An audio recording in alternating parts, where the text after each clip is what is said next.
Huwag mong tawaging asawa isang tao pag hindi pa kayo kasal. No license, no evidence.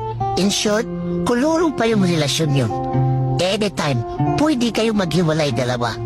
Kagaya ng lupa, para matawag mo sa iyo ang lupa at maangkin mo, kailangan mo talaga ng titulo. Kaya pag kinasal ka, ang ibig sabihin, KMJS, kasi nagkatuluyan kayo. Pero pag live-in partner ka, ang ibig sabihin, once upon a time, pwede magkatuluyan, pwede maghiwalay. Pero pag kabit ka, ang ibig sabihin, tulpo. Kasi may magre-reklamo sa'yo at pwede ka pang makulong.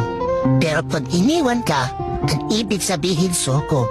Naluko ka na, na-scam ka pa. Kaya gulapin mo yung biyanan mo.